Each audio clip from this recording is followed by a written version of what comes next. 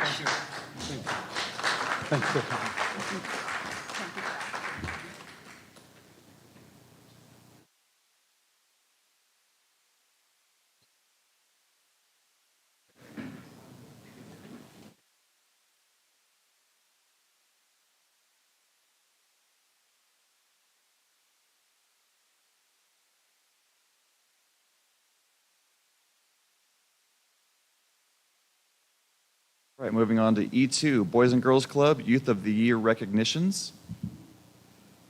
David, do you want to open on this, or? Thank you, Mayor, members of council. Tonight, before you are 3 recipients of Youth of the Year awards for each of our 3 schools. From Jefferson Elementary School, it's Vanya Gonzalez Martinez. From Washington Middle School, it's Scarlett Johnson. And last but not least, from Cloverdale High School is Tony Munez. And this is a reflection of our Parks and Recreation staff seeking greater collaboration with the Boys and Girls Club to provide recreation services in our community. And we believe it was an opportunity to really recognize the youth and what they've contributed in terms of their activities in their respective schools. So tonight is just an acknowledgement by the council, through certificates of acknowledgement and recognition to the 3 individuals for representing the youth in our community in their accomplishments within our respective schools. Thank you, David. Kat, would you like to make a? Hi, I'm Kat Ryan. I work for Boys and Girls Club. Thank you so much. And yeah, we've had a great partnership towards the end of the year. Youth of the Year is an annual premier event, youth recognition event for our club members. The program highlights our young people's character, personal growth, leadership qualities, and academic accomplishments. This year total, we honored 43 youth with a great event, and the Lions helped provide dinner, and it was a really incredible event. About 150 people from the community attended, but we do have our 3 youth who were honored out of those 43 to be our overall Youth of the Year for the whole year. So, and this was also our first year having the teens program here in Cloverdale, so that was exciting as well. And our teen that was our winner, he is a senior. He's graduated and decided to join the Air Force, so he's going to be leaving here to go to another dinner to honor that, so it's pretty exciting. But yeah, we have 2 of our students here today, so Vanya and Tony are here, and I can accept the award for Scarlett. Great, thank you very much. Any comments from anyone? All right. Do they want to say anything, or? He asked me earlier, I didn't have to talk. Now's the time to step up to the mic. You learn to talk in the Air Force. Let's hear it. I just want to say thank you to everyone here. You guys are doing a great job running Cloverdale. And from my point of view, having a great time. It's my first year in Cloverdale, and I'm loving it so far. So thank you all. Thank you for everything, and thank you for preparing to serve. You guys mind if we take a picture? Hector, you want to get in our picture? Yeah. Yeah, that is one more thing. I apologize for not making the banquet. And Hector, thank you for stepping in for the city. It was great for you to be there to represent. Todd was a little busy on the senior trip, so we had Hector step in and help us give out some awards.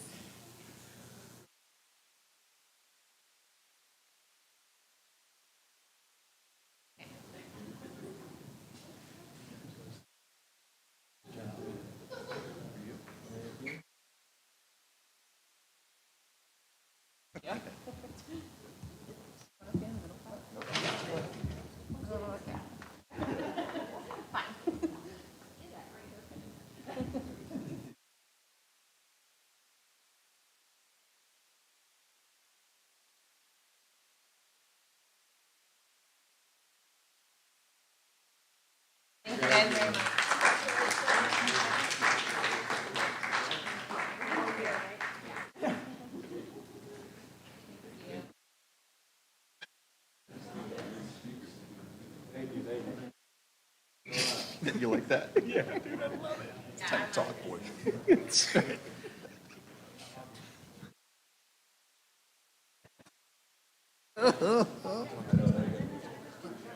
Yeah.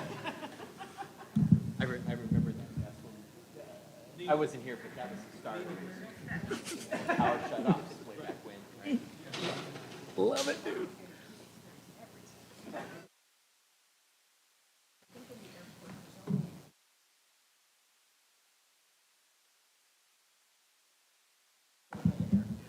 All right, we're going to move forward into G, the consent calendar.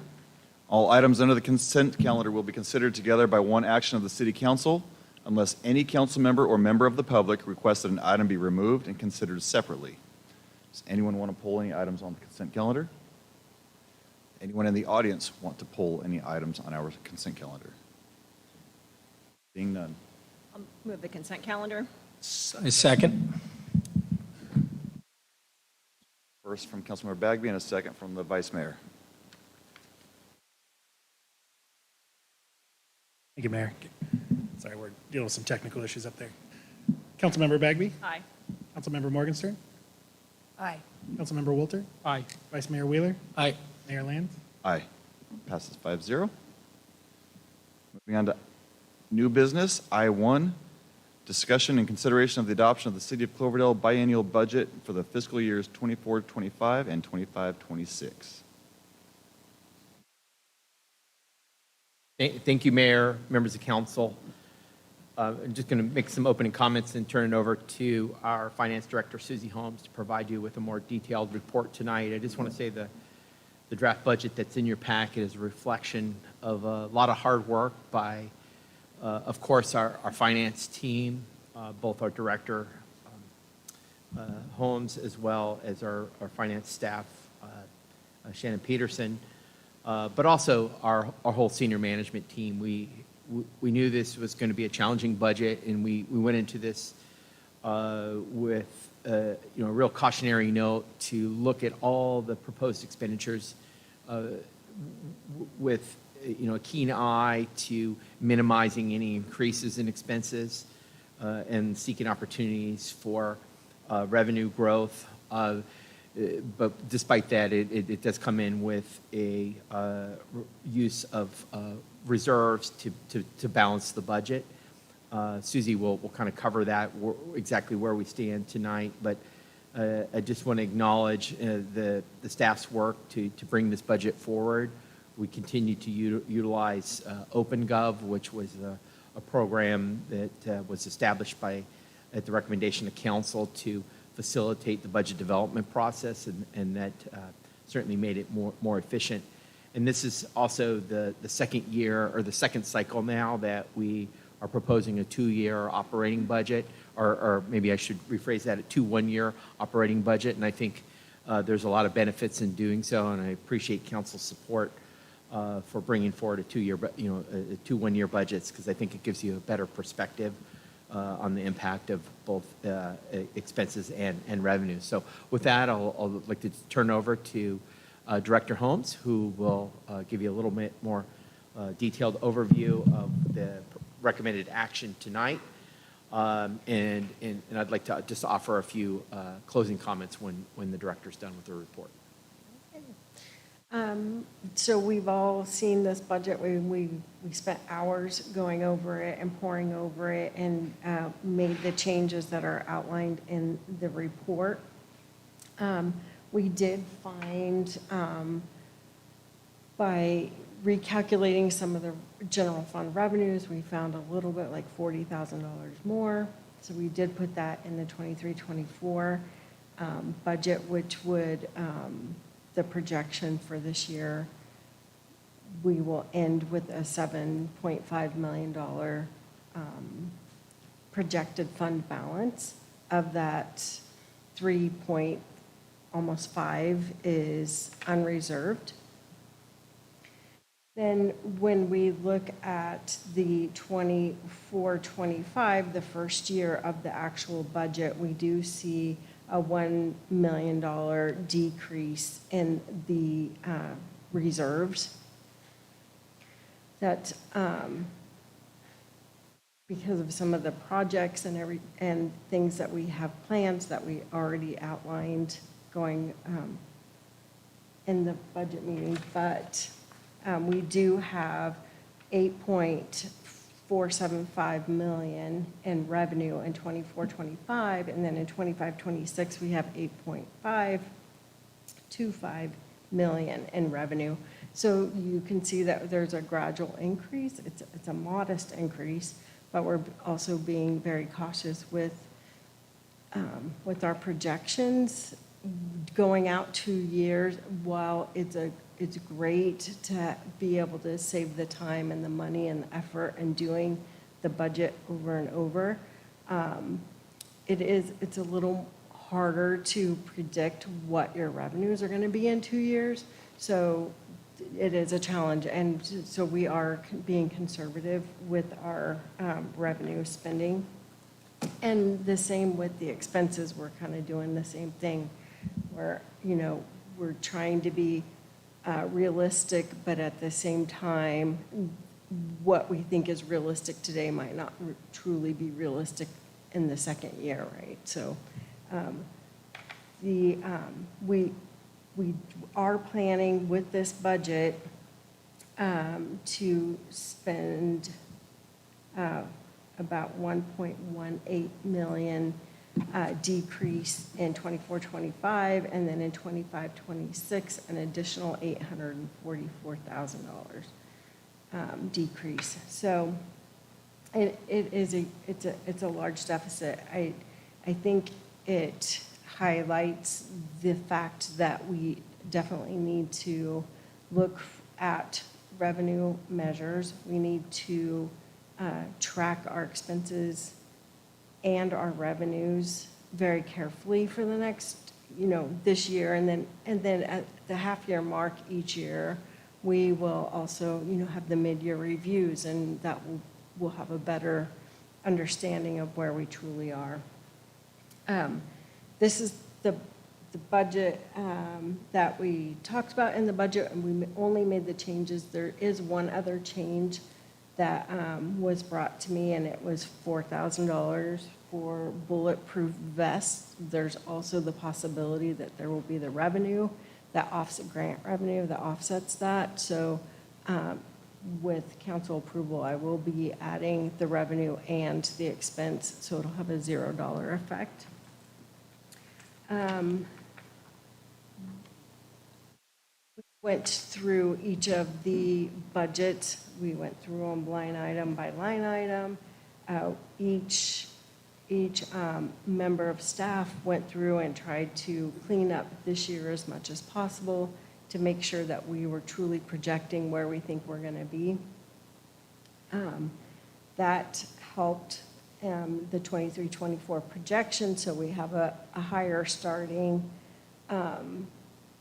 fund balances in 24-25 than what we were truly, what we thought we were going to have. When we do the audit, we're almost time to start doing the audit again. We'll have a better understanding of where we truly ended. And we still have 2 more weeks left in this fiscal year, so it's all kind of just moving. But what we're asking tonight is for you to approve this budget with that one change, and then to look at it again at mid-year. Thank you. All right, well, let's take some questions and comments from the council to start.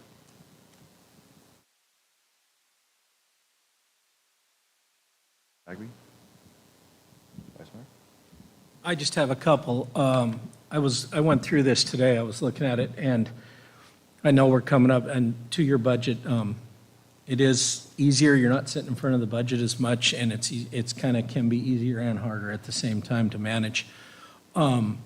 I was looking at a couple things, and sorry, Hector, but the ones that I looked at were, I was kind of thinking maybe little, these amounts seem small, they are small to the city, but they can really help out on other things. And I think as needed, like I went down the item that is in the impact fee revenues and expenditures for 24, 25, 25, 26. And I had both of them end up being in parks. Not saying get rid of them, I'm saying, is there any way on a $20,000 scoreboard that we could possibly maybe have talk to the league itself and see if maybe they could do a fundraiser for that or anything? Also, maybe, I don't know how you would adjust the sign-up fees or anything like that, and maybe they could recoup that and possibly look into them financing $20,000, because $20,000 we could move towards something else. And then the other one was for the playground equipment, $270,000. By no means am I saying get rid of that. Yes, we need them in our parks, but I'm wondering if by chance we could go a little smaller with the intention of when we get done with the deficit or we get into the black, something that we could grow upon.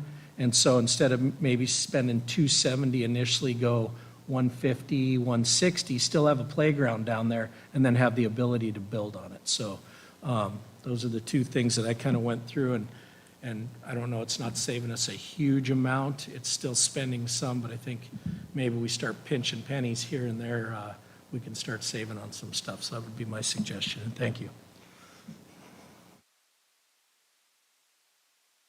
I have to say that, I definitely agree, especially where the scoreboard is concerned. I mean, I'm a local high school player and, played at all the facilities here. And, our city park was a gem when I was in high school. It still is. And, I've gone to my neighbor's kids' games at Furrer Park. And those amenities are really important, for kids. But we are in such a position where we really do need to start watching expenditures like that. And I know that I, for one, would be happy to attend an event that raised funds for that $20,000 scoreboard. I think at this time, it would be better for us to invest things in the dire capital needs that we have. That restroom at City Park is not getting any younger. Every time I go in there, I'm like, well, it's looking good for now. So, but we have dire facility needs like that, while a scoreboard is a really nice and it's really, it's very important. I think that's something that we could ask the leagues to do a fundraiser for. As for the playground equipment, I know that as far as I'm concerned, I wouldn't, if something needs to be replaced on a schedule, that's something that I need to defer to my public works director on, because that's a liability issue. The safety of the kids for playground equipment absolutely comes first, and if it's on a particular schedule where it needs to be replaced, I certainly would support looking at it to find out if we could phase it in. But that would be the second thing that I would want to just have a look at. The scoreboard, I think that we could definitely pull that. There are a lot of needs that would benefit from that small amount, and it really does send a message to folks that we are tightening our belts and we are looking at every penny. And the scoreboard, unfortunately, is a bit of a luxury. So I support those recommendations from the Vice Mayor. I agree with waiting on the scoreboard, definitely. Can't really afford it now. If they want to do a fundraiser, that would be great. If not, it's something maybe we could do in the future.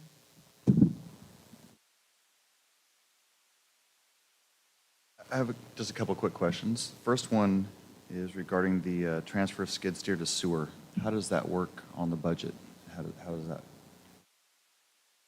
How many years do we have to go till we recoup what we charge or what we pay out to have this be a benefit? Any idea?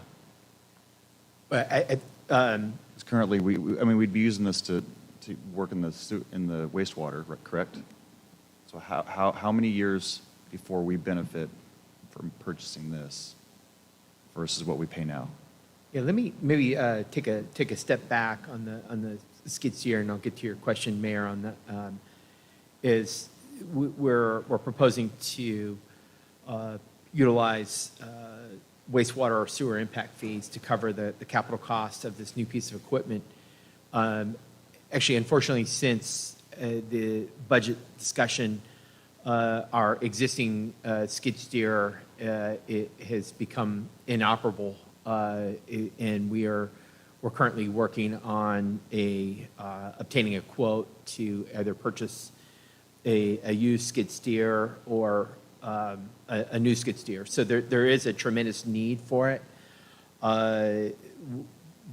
One of the more significant utilizers of the skid steer is our wastewater division, so that's why we're proposing to use impact fees. When other departments use it, it's usually through a cost allocation process, so those departments basically reimburse the funding department based on its usage, and that's how internally we would implement the reimbursement. So the internal reimbursement would be a reflection on, would be based on how much we utilize that piece of equipment, and I'd have to come back and ask our Public Works Director to do a better analysis, or no, I would say better, do an analysis to look at the proposed utilization rate of the skid steer by division and what it would look like in terms of each department's contribution towards the kind of the usage of that equipment, to give you a more definitive answer on the payback. But in terms of the alternative for us is to rent one, and we're seeing the rental rates for this type of equipment is really exorbitant, and it clearly points to the benefit of purchasing a new piece of equipment. I think it's just a reflection that a lot of our equipment is aging, and therefore that's why we're proposing in the budget to purchase new equipment. I don't know, Derek, if there's anything else you wanted to add to that. I know it's a particularly valuable piece of equipment overall for all public works. Yeah, all the departments use it, quite a bit, and currently not having it is hindering us doing, quite a bit of work. We had planned like Rockydale and things like that need to be graded and refinished every single year, and we're unable to do that until we can acquire a rental unit, and they're just so hard to get right now. We do have one coming. We're looking at a 1-month rental for one, but it's at a large cost. And with this, have you looked to see how far out it would be for you if you purchased it now until you could have it? And the reason I ask is I'm wondering if we can break this up over 2 years, if it's out 9 months from now before you receive it. Oh, yeah, there's a couple of units that are in stock in local stores. Perfect. Then and that cost that you're seeing is equipment plus a new flail mower, because the wastewater needs to be flail mowed continuously. So it's a flail mower and a bucket too. Perfect for that unit. The only other item that I had on my list that wasn't brought up by Vice Mayor is the raise in the council stipend. I really have a hard time stomaching that one, and I'm sorry, but I personally am completely against it when we're going to add to us and not give scoreboard. So that is something that I would want to not have in the budget, but I want to hear what everyone else has to say.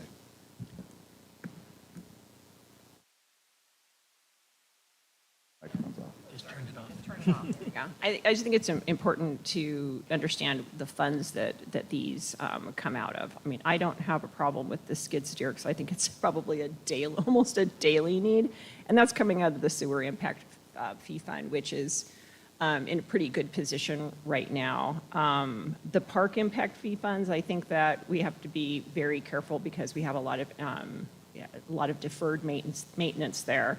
And I want to see the capital investment. I want to see those funds really invested in things that are going to impact the quality at our parks. And I understand that the scoreboard is absolutely important, but I think that maybe grass and pathways and staircases are a little bit more important. So, and when we're talking about council wages, those are also coming out of various funds and cost centers.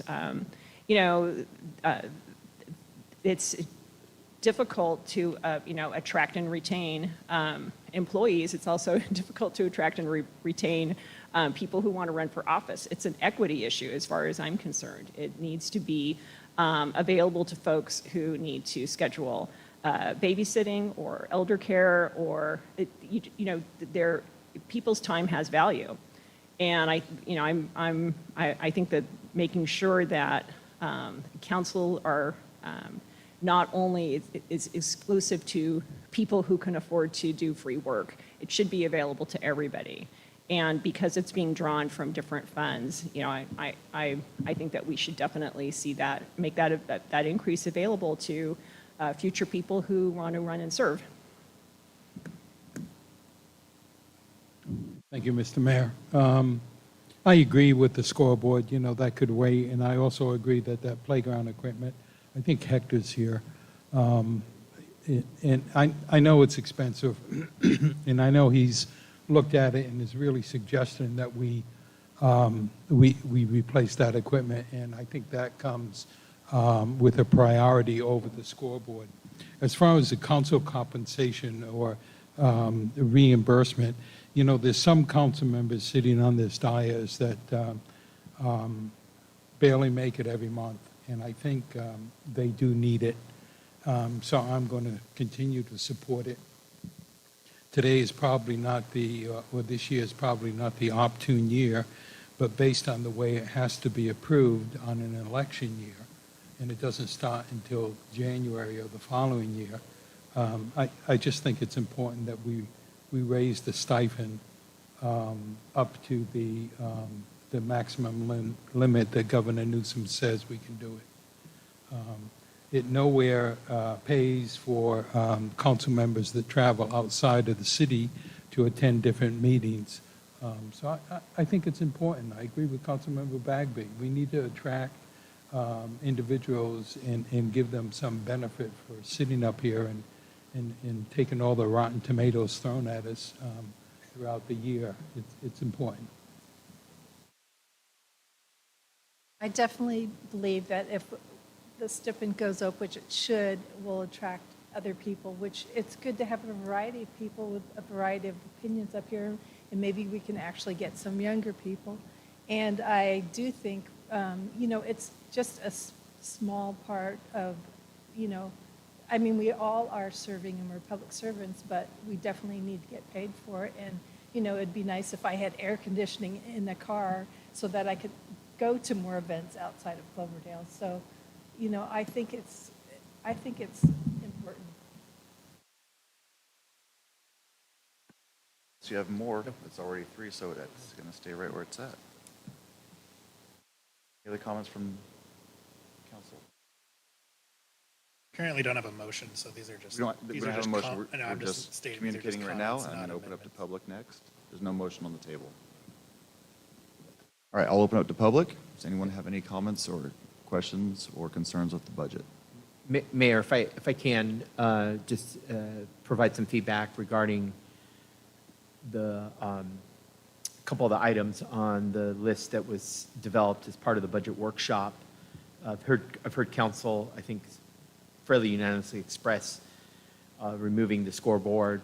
I think we should wait till we hear from the public so that we can see if there's any decisions that are different. Just wanted to mention with regards to the playground, a couple of pieces of information in terms of background. One, that was a reflection of the survey work that was done, that was referenced as a high priority. The other component to the playground equipment was that it's one of our oldest playgrounds, and it's becoming more and more difficult to obtain the necessary parts to make repairs to that equipment.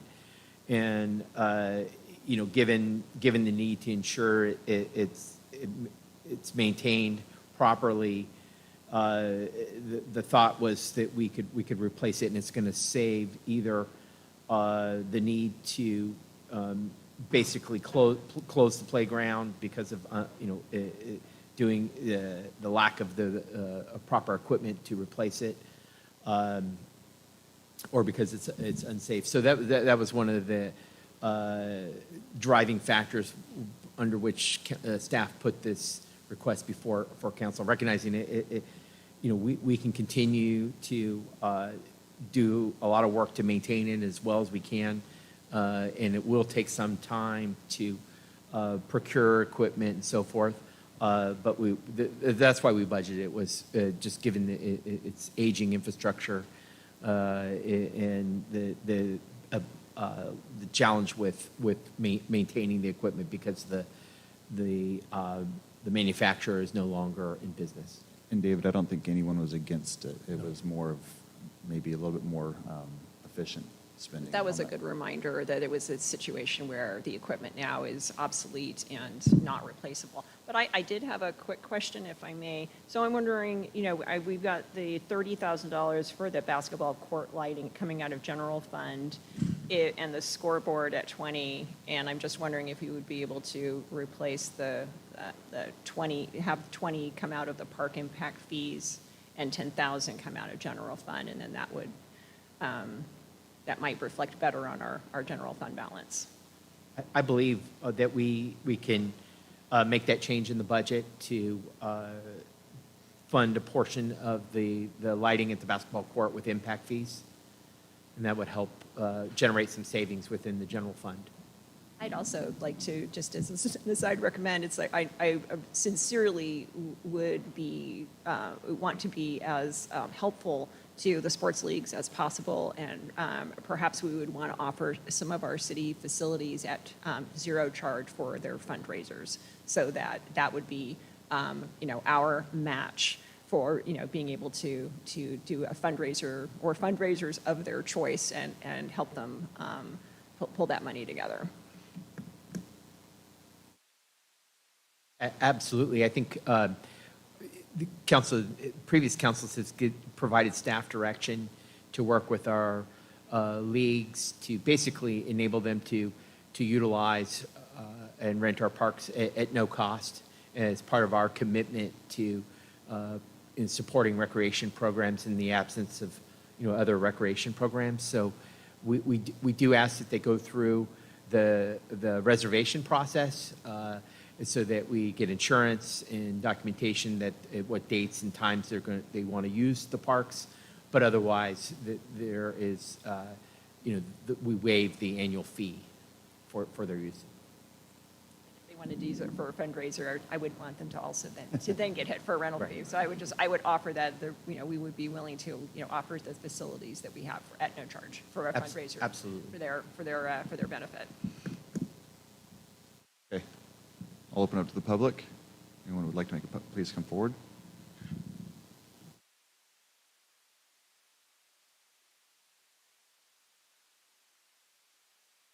On, I can see the green light. It's on? Okay, great. So I'm Rob Kozlowski again, and first of all, thank you for your time and the hard work on the budget preparations that's been going on. And the one thing that I'm interested in is Measure R, which is the Measure O extension. Going forward, that could exceed $1 million annually in a few years. And the question is what to do. And people talked about compromise. And one of the things we can do is celebrate that positive step, that budget number keeps going up, unlike the Measure P cannabis funds. Or can we consider cutting this permanent utility tax of 3% by 1%, or cutting it in half to 1.5%, which would better serve Cloverdale residents, especially those on a fixed income or a low income, where every dollar lost to taxes is a significant burden on household budgets. In this way, the current level of tax collections would not be hampered, since $670,000 with the proposed 1% cut, or $500,000 with the proposed 1.5% cut, would still be collected annually as time goes by.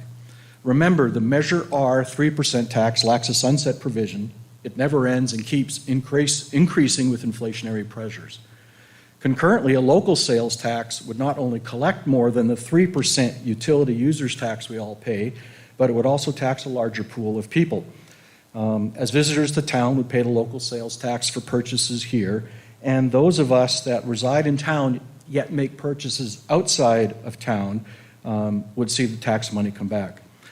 Susie Holmes' audited records revealed that $1.5 million was collected under the Measure R, again known as the utility users tax, over the past 3 years. And these monies were supposed to have been spent on pothole repair and maintenance, a top priority with voters, crime prevention, and parks and recreation programs, as David just acknowledged.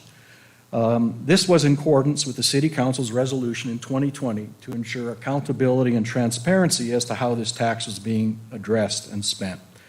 Hence, my public records request asking how these collected taxes were spent, that is, allocated across these 3 areas.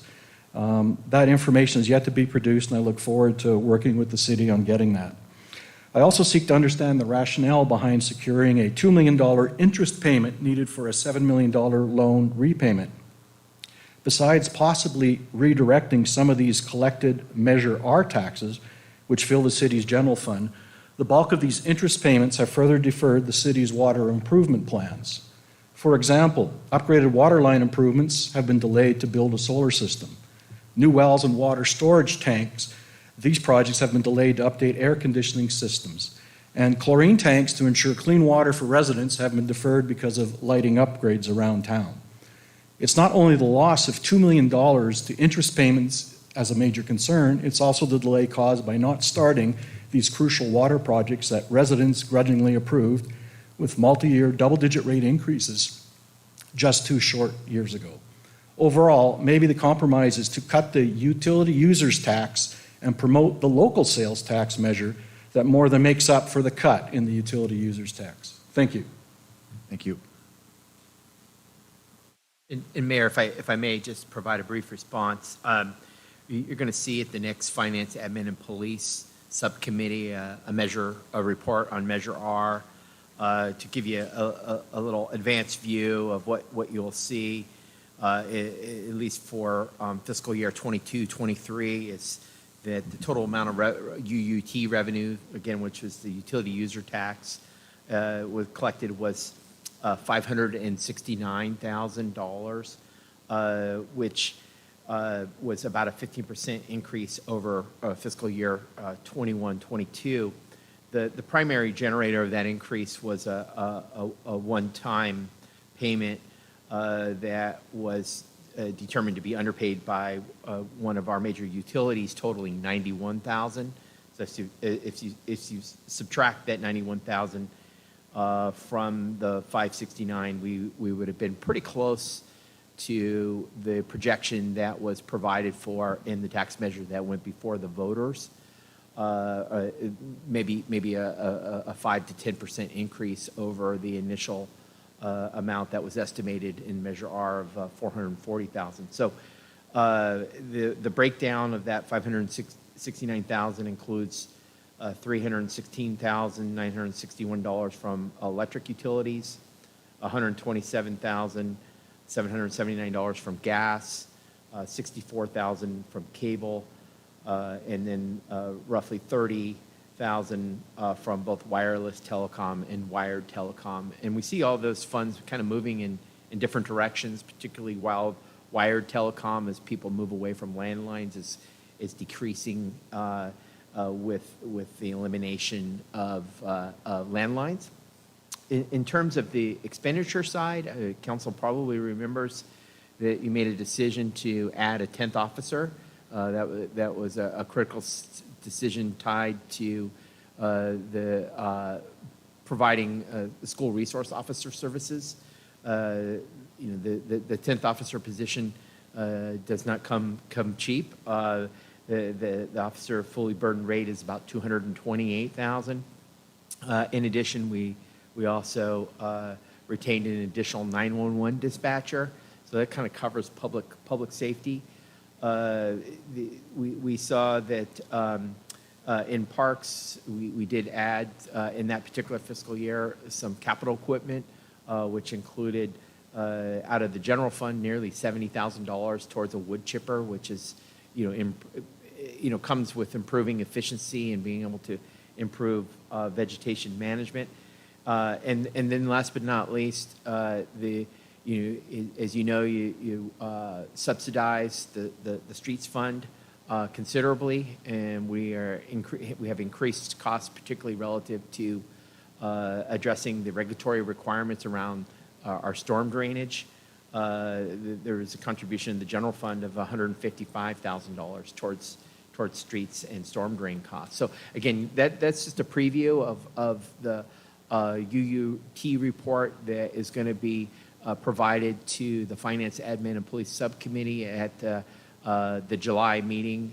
Normally, we as staff recommend canceling that meeting given its proximity to the holiday, but I know the committee felt it was very important to be able to discuss Measure R in more detail, and so that's why we're bringing that forward at your next meeting. So we did not forecast, nor do we anticipate a doubling or anywhere near $1 million in UUT revenue. It's unforeseen whether we'll see the one-time significant increase that we were able to experience given, a close eye by our sales tax monitor, which will often they'll take a look at other revenue for us. So more to come on that, and I understand the request, but we will be bringing this forward for additional review by subcommittee, and given the direction I anticipate, we'll be forwarding that to council for your full council review. Thank you. A question?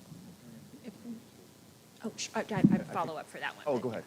Yeah, just on Measure R, just as, former member of the Police Finance Committee, I know that that's just something that staff is laser focused on, and I want to commend Susie yet again for catching that, is that 90 grand discrepancy? That was good work.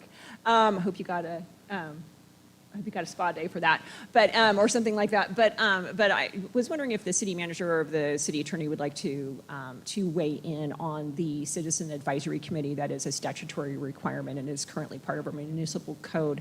I know that Citizens Advisory Committee will not be assembled until fiscal year 25-26, and I just want to make it very clear that where Measure R revenues are concerned, it's something that finance staff is reviewing. It's submitted to subcommittees on a regular basis, and then, of course, according to the statute, we're going to be forming a 3-person Citizen Advisory Committee to review those revenues. So I was just wondering if the city attorney wanted to make a comment about that. No, I mean, you're exactly right, Councilmember. The ordinance that the voters adopt does require a Citizen Oversight Committee to be appointed essentially 5 years into Measure R. And so that would be, I believe, 25-26 is when it will be appointed.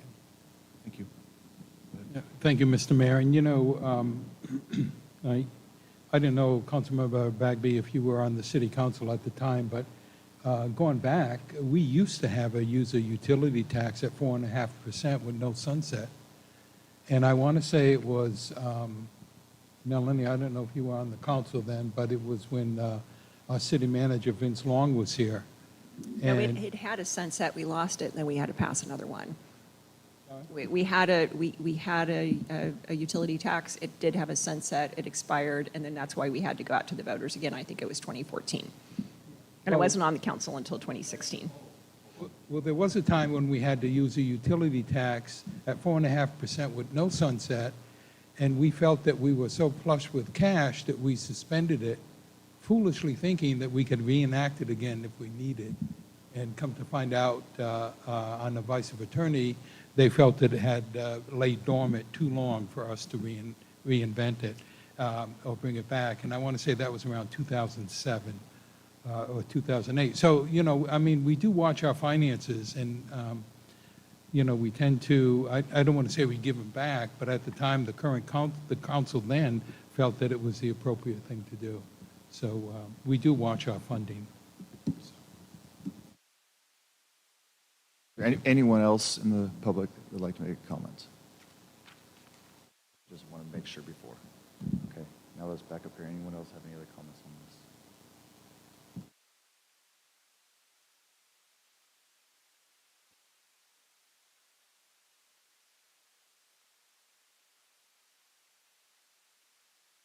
It's a resolution. Could we just have a review from the city manager as he had kind of started out as far as the the recommendations that you heard, make sure that we have those straightened out. Absolutely, Councilmember Bagby. I think I heard two key changes. One is to eliminate or remove the scoreboard from budget expenses with the direction of staff to work with our nonprofit rec leagues to seek opportunities to request, fundraise for that. Likewise, to fund the lighting at Second Street City Park with a combination, reduce the general fund contribution of 30,000 to 10,000 and fill that gap, the remaining gap, with impact fees. And also increase the bulletproof vest to 4,000 and include the revenue. So before we ask for a motion, David, do you have a plan to close this deficit for our future coming forward without having to make the nasty cuts? Yeah, thank you, Mayor, for your question. I think it's a very good question. The budget that we put forward does reflect a very cautious but yet forward-looking approach. We are part of what's driving the budget deficit and the use of fund balances is the need to undertake some really important capital improvements. We see in the budget in particular a fairly significant increase in the transfers from the general fund to the street fund. And a lot of that is a reflection of the community's desire to have additional road improvements. Council always has discretion when it comes to funding. We will look very carefully at all the expenses. Any of the capital expenses will very likely come back before the subcommittees and council for either review or authorization. And that's an opportunity for us to sharpen our pencils, seek opportunities to reduce those expenses and to generate savings in the budget. Likewise, we will continue to look throughout the budget for opportunities for cost savings. I think we did a really good job at really reflecting where we're going to land at year end this year. That will help inform our audit number for next year. We, and in particular when I look at sign checks every week, I look very carefully at invoices when they come through, and we're going to be very diligent with respect to expenses and seek every opportunity we can to reduce those expenses and generate savings in the budget to help close that gap. Likewise, I think it's critical. We know it's an agenda item later tonight is to look at opportunities for revenue enhancement. We did, as I said earlier, approach this budget very cautiously with respect to in particular, our forecasts. We, for example, with respect to approving projects that we know could generate additional revenue, we seek to move those projects along as expeditiously as possible because that can help either on the property tax side or generate sales tax. So, again, trying to seek opportunities to grow our revenue base is critical. And then, we should look at the budget as really as a living, breathing document where we, evaluate every expense and evaluate that carefully. Again, seek opportunities for cost savings and revenue enhancement. We can, do that through our monthly finance, admin, and police subcommittee. Look carefully at the budget and just apply fiscal prudence in our expenditures, and we'll come back at mid-year. We're going to come back multiple times. One with an audit, which can help inform next year's budget. And then likewise, the mid-year is always a good time to do a check-in to see if where we stand and if there are more significant, expense cuts that we want to make at that time. Council give us that direction. Really look at this as the action that staff's recommended tonight is to give us budget authorization. That doesn't mean that staff's going to go out or council's going to go out and spend it all. It's really the authorization and putting that in place. But I can attest that we are going to apply prudence in all of our expenses, and the goal will be to minimize the use of fund balance to balance our budget. Thank you. I'm happy to offer a resolution, and I'm hoping I'll get it right. The three amendments I'm hearing are eliminating the scoreboard, applying the $20,000 from the scoreboard from park impact fees to the basketball lighting, and approving the $4,000 for the Cloverdale Police Department bulletproof vest. So I'd be happy to read the resolution. A resolution of the City Council of the City of Cloverdale adopting the fiscal year 2024-25 and 2025-26 biennial budget. Second that, Mr. Mayor. Great. We'll call when you're ready, Michael. Thank you, Mayor. Councilmember Bagby? Aye. Councilmember Morgenstern? Aye. Councilmember Wolter? Aye. Vice Mayor Wheeler? Aye. Mayor Lands? Aye. Passes 5-0. Thank you all. I2, consideration of resolution to place a measure on the November 5th, 2024 ballot to extend the term of and modify the city's urban growth boundary. Good evening, Mayor, council members. As Mike puts this up, this is an item I know that the council is familiar with and has heard a few times. The city has an urban growth boundary that was adopted back in 2010 by voter. Measure that went to the voters, Measure G. And what the urban growth boundary generally does is it prohibits new urban development outside of those urban lines. There are some small exceptions to it, but that's essentially what it does. It also, and for the most part, this is not always the case, but in Cloverdale, it corresponds exactly with our boundary, our city boundary.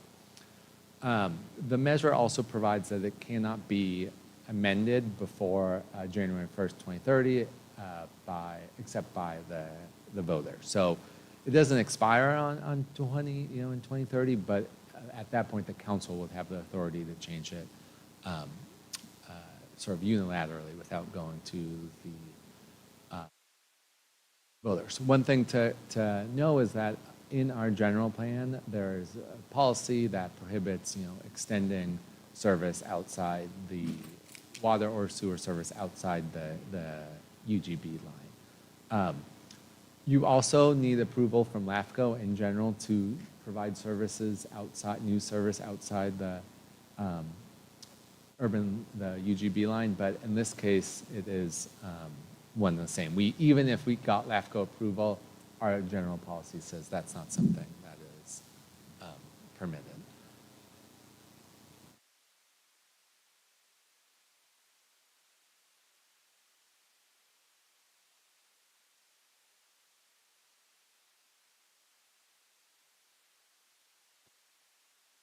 Go on and remember how much I can, see what I can remember by. You want to recess for any stuff?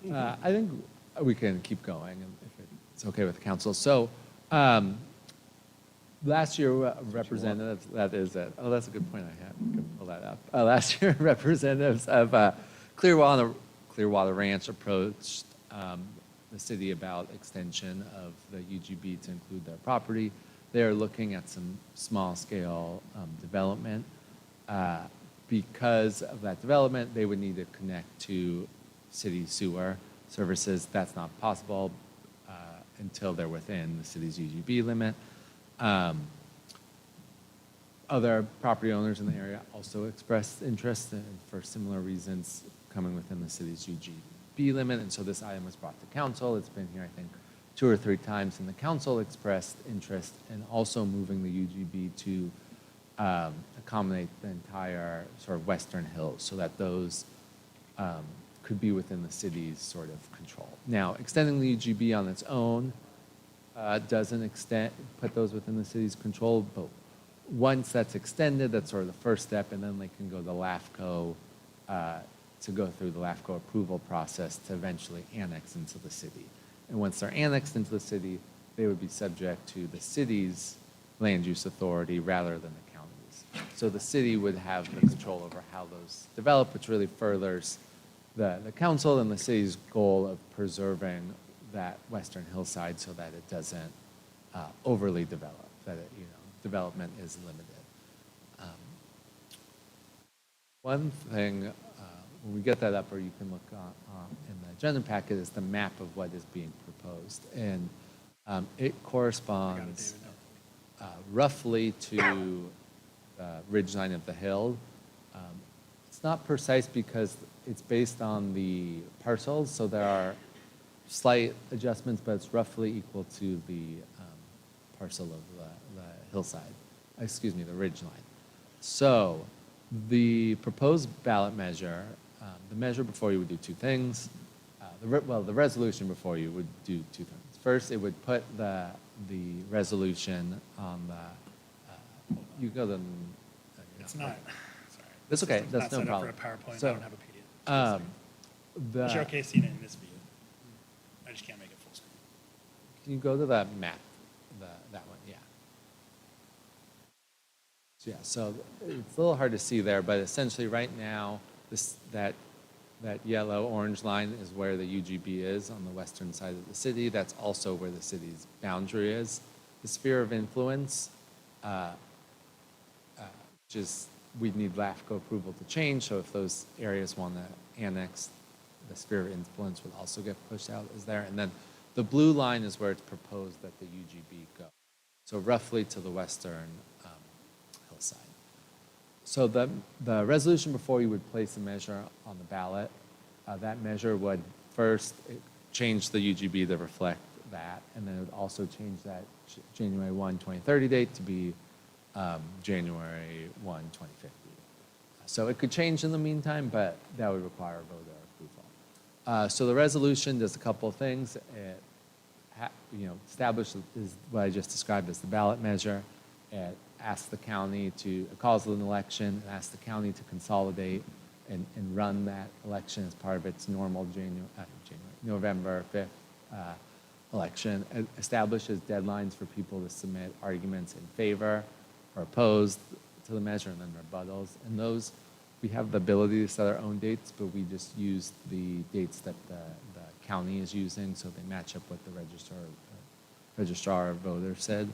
And then also authorizes the council to, by motion, delegate 1 or 2 members to write an argument in favor of the measure. It's limited to 2 measures because the Brown Act won't let 3 of you write something together. But 2 of you can write it, and you can get other citizens to assist on it. Or there's no need to do that as well. You can just put it on and see if other folks want to write the measure or not, or do that in your individual capacity. But if the council chooses people to write it, that's guaranteed to be what's put on the ballot. The state law gives that. In the hierarchy, that's the first priority. So with that, I'm happy to take any questions. The one thing I would add is, and there's a summary of the costs in there, the costs in the staff report, but the rough cost to put this on the ballot is between $8,000 and $13,000. That's the estimate that the registrar of voters gave for an additional, for a second ballot measure. There are some additional costs from staff and my time to measure together and impartial analysis. The council previously directed to get the proponents, property owners who are interested to make a payment towards this. They have deposited $10,000 with the city, so that will most likely cover the. whole cost of the registrar of voters, but not all staff times. But they indicated today in discussing with Kevin that they would be submitting another $5,000 deposit. So that would cover most of the cost. There's probably likely some staff time that won't get covered, but that would be the vast majority of the city's cost. So with that, happy to take questions. Kevin, I don't know if you have anything to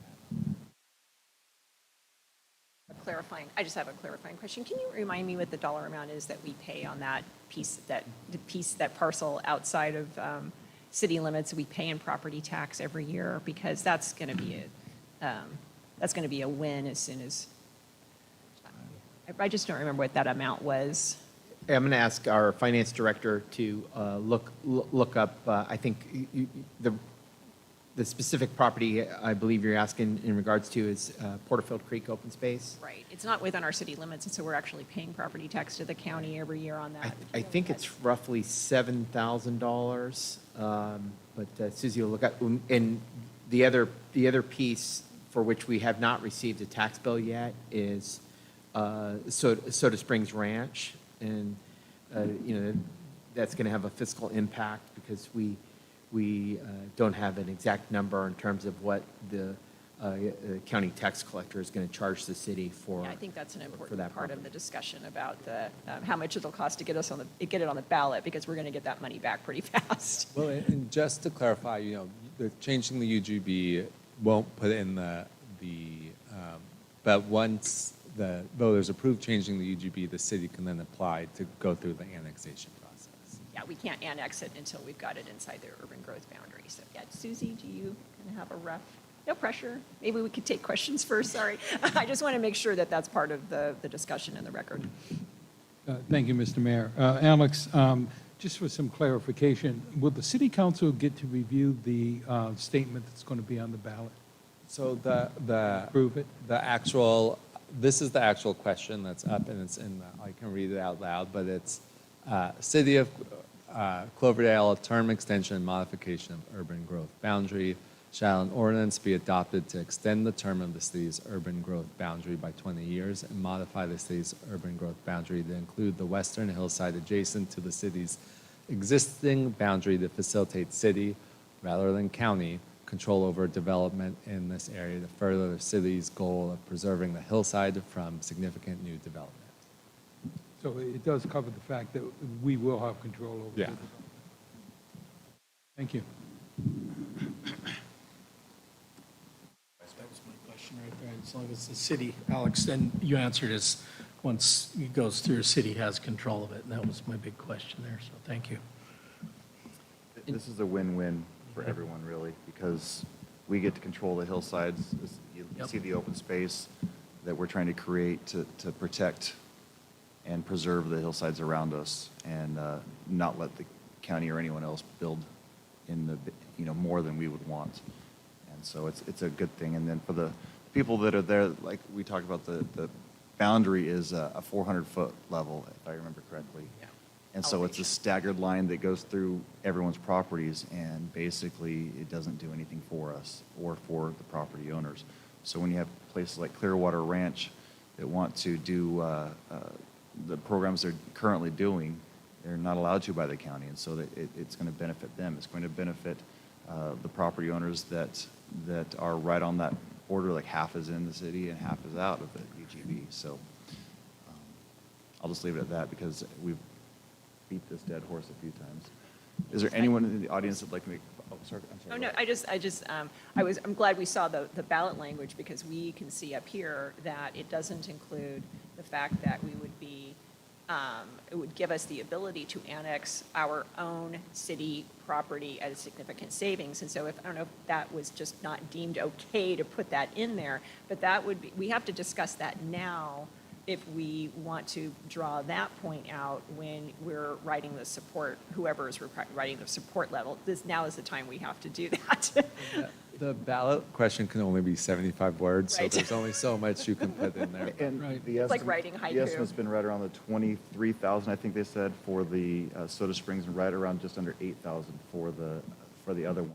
So that's a $32,000 savings. So to- that's something that, yeah, since we can't put it in that, or since it's limited on the ballot statement, that's something that important that we have to discuss now, so that the people whoever is going to be writing the support letter knows that that's a key point that we need to communicate to voters.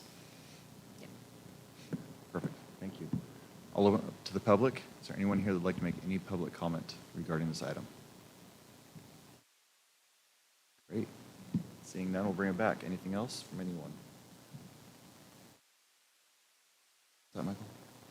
Okay. All right, this is a resolution. I'd be happy to offer the resolution.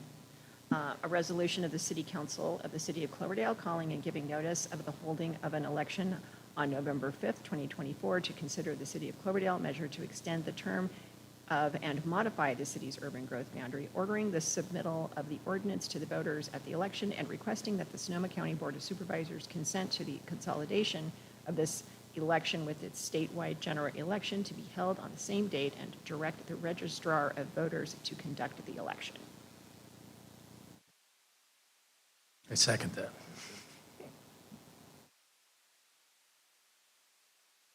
Please go. Councilmember Bagby? Aye. Councilmember Morgenstern? Aye. Councilmember Walter? Aye. Vice Mayor Wheeler? Aye. Mayor Lance? Aye. Passes 5-0. Thank you. That's what we've paid. I3, placement of a potential revenue measure on the ballot for the November 2024 general election, and provide direction to city staff. Absolutely. Short break. Short break, 5 minutes, 7:34.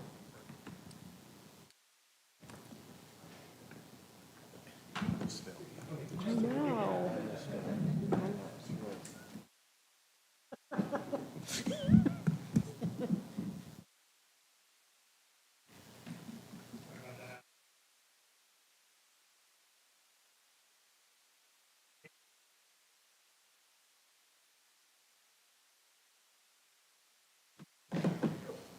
You need a laptop or something?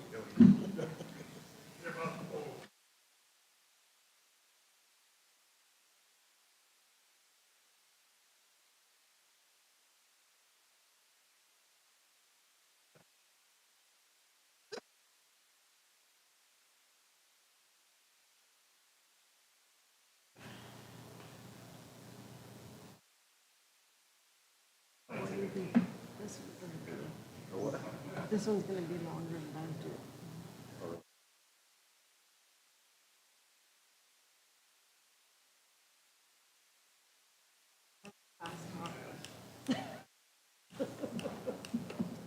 Oh, I'm fighting that though.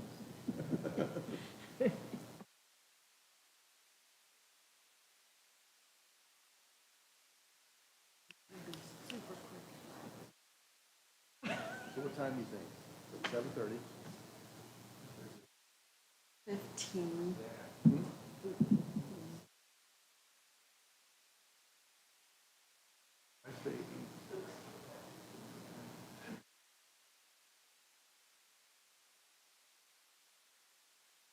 $1. Could you make it 8:15? Just so I can win.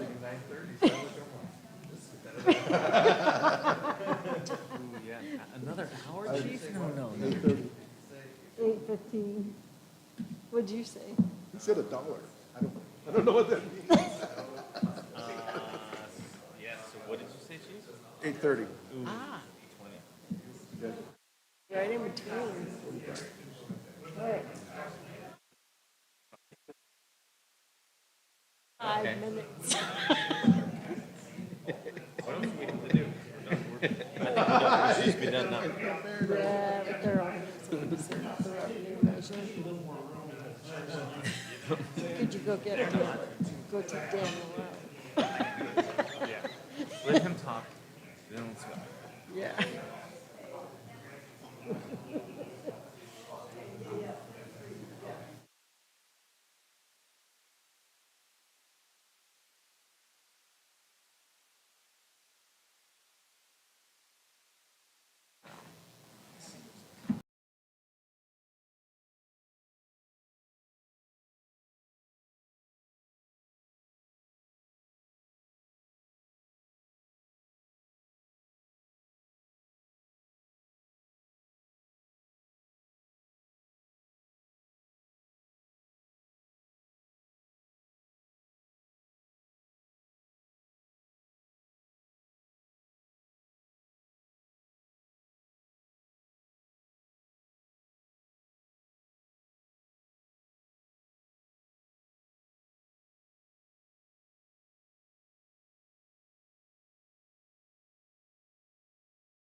city staff. Hold on one moment while our tech guys get the screen on. There we go. We're ready. Ready to go? Okay. Thank you, Mayor, members of council. I'm going to walk you through a PowerPoint. Tonight, we're going to discuss a potential revenue-generating ballot measure.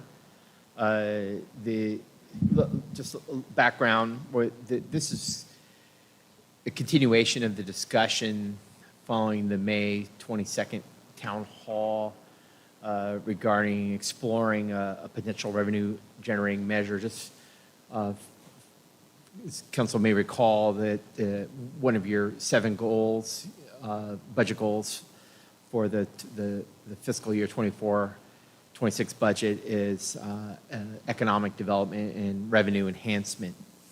And a revenue measure obviously would target directly that particular goal. We're seeking your direction tonight, whether to pursue a revenue measure and to seek your direction on which measure, if you decide to do so, to pursue.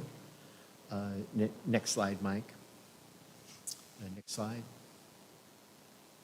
So we'll do just a little bit of an overview of our revenue measure feasibility, recap the town hall meeting on May 22nd, give you an overview of revenue options, kind of do a little more deep dive on those options, and then follow up with a staff recommendation. Next slide. So just to recap, again, we had council directed staff to hold the town hall in this building on May 22nd following the council meeting. We had a fairly robust discussion about potential revenue measures. The council sought and received community input. The idea being if we put a revenue measure on the November 2024 ballot, like you just did with the urban growth boundary, what that might look like. Options included a sales tax measure, a bond or parcel tax measure, or a combination thereof. Next slide.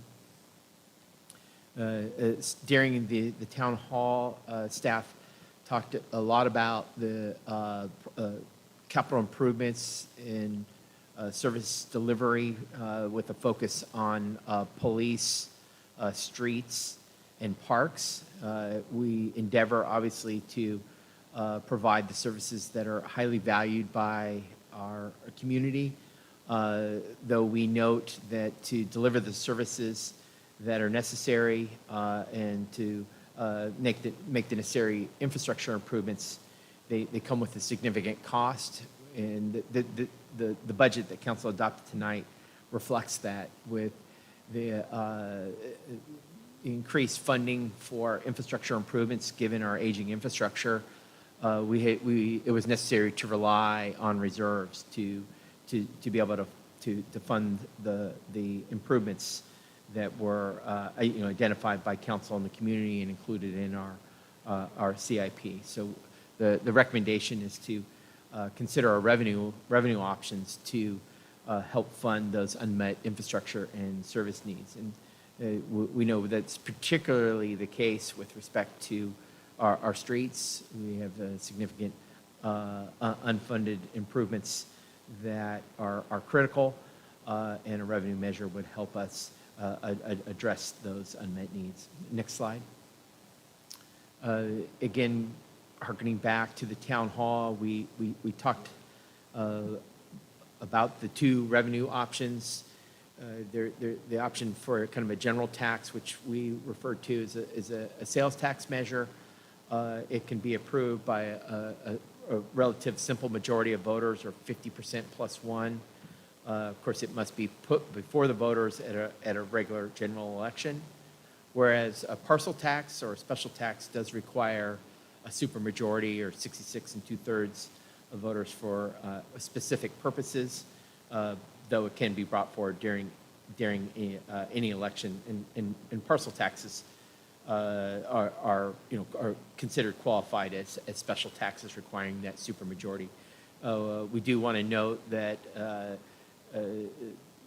one of the measures on the ballot could change that threshold from a supermajority to 55%, but we're not counting on that. We're reflecting that it very well likely may not pass. We don't know. I haven't seen any polling results, and so we could be targeting a supermajority with any type of parcel tax. Next slide, Mike. Just, again, this is kind of a recap of what actions other Sonoma County cities have taken, and I don't put this here is to suggest that we necessarily need to follow what other cities have done in Sonoma County, but what it does reflect is the actions that were necessary to take in most all the other cities in Sonoma County to be able to address their unmet needs. So if council decides to pursue a tax measure, you can see other cities, all except for Windsor, have taken similar action because they've had to make the tough decisions like you have. Next slide, Mike. Again, just an overview of the slide that was covered during the town hall. We really do have a limited financial capacity to cover what were some of our critical street projects, as well as some of our capital needs for a new either a new police station or a significantly revamped and structurally stabilized station. Those come with significant costs. I think we mentioned the PTAP report that identifies about a $30 million investment needed to ensure that our pavement condition index doesn't continue to decline. We see in this current budget that we've had to rely on budget reserves to close the expenditure gap. And we still have a number of unfunded, unmet needs in our 5-year capital infrastructure plan. Likewise, we brought forward to council a long-term financial forecast, and it did reflect that without additional revenue, we are very likely to experience ongoing budget deficits, and there's a need, of course, for enhanced funding to fund the services and programs and infrastructure needs that our community desires. Next slide. During the town hall, we really focused on 3 key departments. That was our Parks and Rec, and the needs there for new park facilities. Police, again, the investment in operations, but particularly the need for a new station. And then last but not least, our public works, and that's to continue the maintenance of our street. And we're also seeing a significant need in terms of enhancing our pedestrian infrastructure, our crosswalks, our signals, and so forth that are so critical for safety, particularly for our school children. Next slide. We also discussed, what revenue a local sales tax measure would generate. One of the key pieces of conversation was that a sales tax, if council opts for a sales tax measure, would capture revenue from not just inside the city, existing taxpayers, but would also capture sales tax revenue from purchases made outside the city.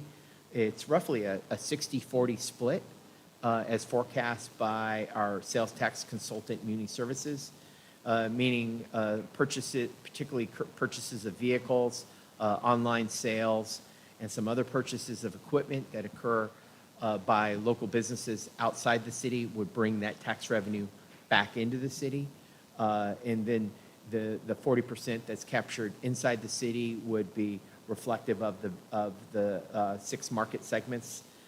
Again, I know it's hard to read here, which would include general retail, food products, transportation, construction, B2B or business to business, and then miscellaneous. Wanted to know one of our largest sales tax sources is the sale of fuel products. We collect more in sales tax revenue from fuel than any other item, and a significant share of that is from visitors, those that are making their way through our city, and tourists. We exceed our sales tax revenue just based on a local population basis. Next slide. So what I'd like to do now is just talk a little bit about what revenue a local sales tax measure would generate. It's kind of thought of in kind of four quadrants: is a quarter-cent sales tax, a half-cent sales tax, three-quarter cent, or a 1%. And we can see from the other cities, they're all over the board. Some have implemented a 1% sales tax, where other cities have implemented various, like Santa Rosa has implemented a combination of half-cent and various quarter-cent sales tax, often for different purposes. A quarter-cent sales tax is projected to increase revenue by approximately $552,000. So that's about roughly half of what we currently collect in sales tax. A 0.5% increase would generate approximately $1.1 million in additional revenue, which would be basically a doubling of sales tax from what we currently collect.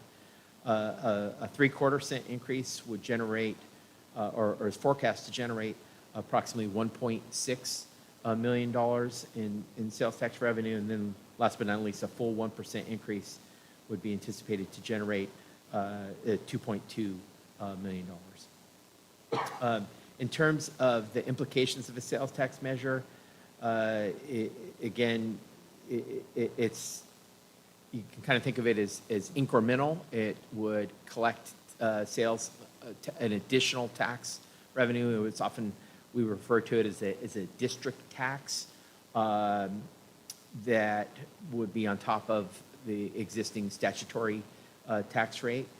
The projections indicate that, based on the revenue, there's different scenarios, but it does support either a pay-as-you-go strategy, meaning you collect the revenue and you fund projects as you go. So, for example, with let's say a half-cent sales tax, you generate $1 million. You could put that towards your streets budget and help fund streets projects on a pay-as-you-go basis. But you could also utilize those funds to support a revenue bond measure, which is separate from a parcel tax. When you look at sales tax projections, obviously it combines the revenue from, as I mentioned, from both within the city, but also outside purchases, which it results in pretty significant potential revenue increases each one of those tax rate increments. Next slide. Again, I kind of touched on this, but revenue, I used the half-cent sales tax as an example. In that scenario, total gross city revenue from within the city is about $408,000, and $606,000 would come from purchases made outside the city, which are kind of a point of sale, or not point of sale, point of destination charges. So for things like vehicles, particularly businesses who might be purchasing a commercial vehicle that's going to be used in Cloverdale, that tax revenue would come back. So we're looking at a little over $1 million in revenue projections just based on a half-cent sales tax. Again, next slide. This shows that breakdown that is estimated 40% from inside the city, so and approximately 60% from outside the city. It's an opportunity again to which we don't do currently is capture some of the external sales as part of our revenue strategy. Now, I realize I'm moving quickly, but I'm going to talk a little bit about bonds. Bonds are primarily used to fund capital improvements. They really statutorily can't be used to fund services. Bonds, in the case in which I'm speaking of, are paid back through increases in property taxes. They're most often based on the assessed value of property, and I'll kind of talk a little bit about that, how you could apply different tax rates based on AV.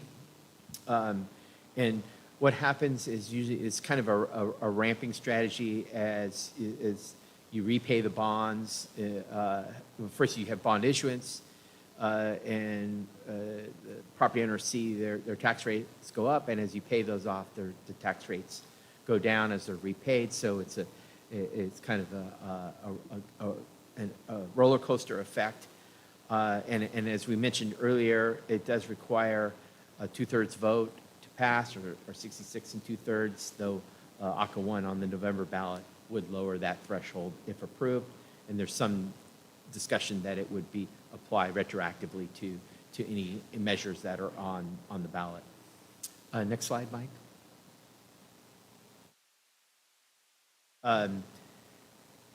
The survey that was done by ISM identified some different values under which could generate a different level of ultimate revenue at 6 cents per 100,000 assessed value.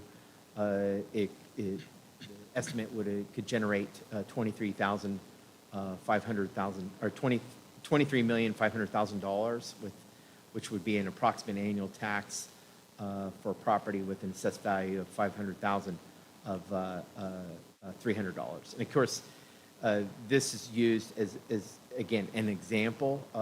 You can kind of look at that calculation in different ways. Sometimes again it's identified as $100 of assessed value.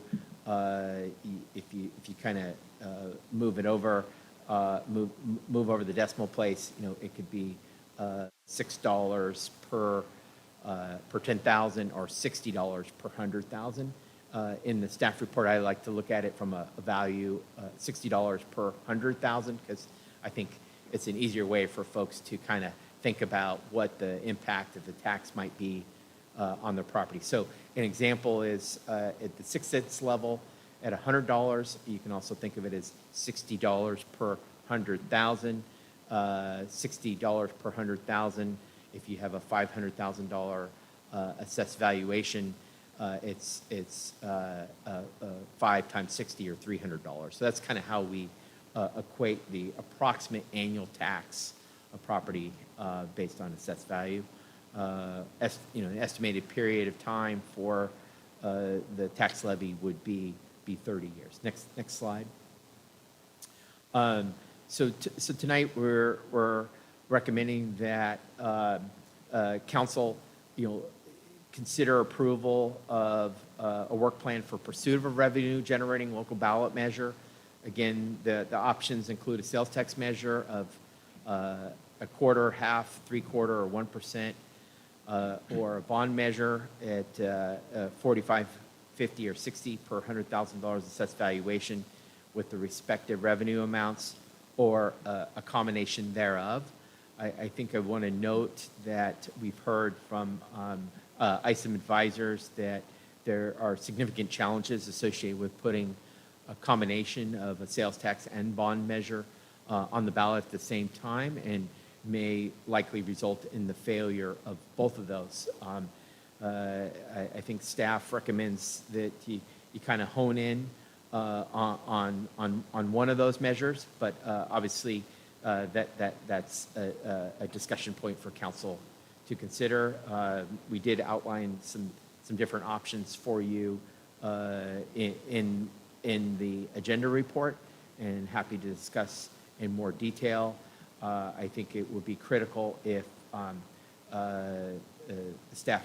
council provides staff direction that we would bring this back for further deliberation and include an agenda report, much like you heard tonight from our city attorney regarding the urban growth boundary measure, including any specific language and or voter education that you'd like to see provided as part of a proposed revenue measure. But again, tonight is really to get your feedback on whether to pursue a revenue measure, and if so, what that revenue measure might look like.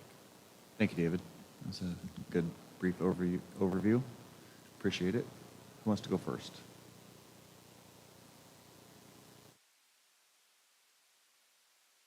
one, I'll. Well, I'll go first. David, thank you. That was a very thorough presentation, and I know it was, I guess it was well attended when we did that meeting after the last council meeting that we had. You know, I've had a chance to think about this, and my personal opinion, what I'd like to see us do is eliminate the bond measure and strictly go for the sales tax. At first, I thought, you know, a 0.5% would be an acceptable level. It would provide us with some capital to get some things done. But then I started to think 5 years down the road, 3 years, 4 years, you know, with the cost of everything going up, I'm not so sure I'm comfortable with that 0.5%. I think I'd like to see 3/4 of a cent, because then we have a little built-in cushion for expenses that rise when it comes to buying asphalt or anything else that we do for our streets. But, and I really think the Oversight Committee is truly important, that we make sure the money's being spent as we said it was going to be spent. So with that being said, not to belabor it, I think 3/4 of a cent in sales tax only is what I'd like to see.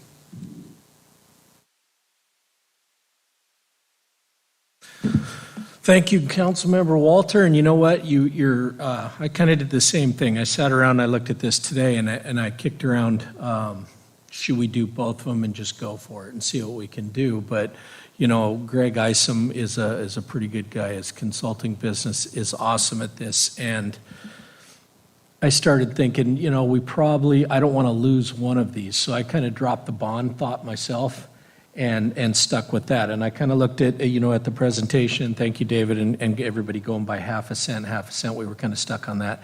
And I'm willing to bump it up to 3/4 too. I think 3/4 is a good thing to put out to the voters. And like he said, and like I think too, is, I mean, if we can get this revenue coming in, and then we can show the people of Cloverdale that, hey, here, we got the money in, and look, this road got done, and they're seeing progress using this money that we come in.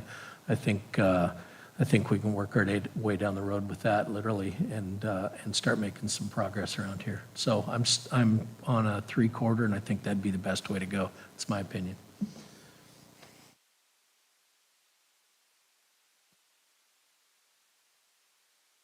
I'll open it up to the public. Is there anyone in the audience who would like to make a public comment?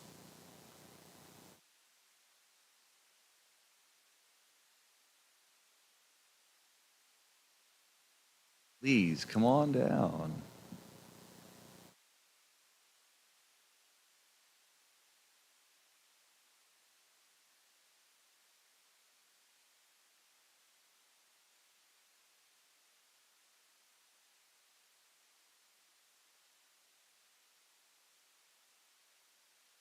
I'll tell you right now, I won't vote for 3/4 cent.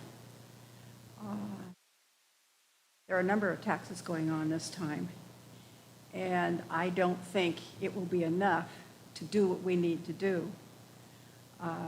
If you're going to go for one, I frankly would say I would prefer the bond measure. If you're not going to go for that, then I would go for 0.5 cent this time, and then go for a bond measure next time. But I wouldn't do 3/4 cent.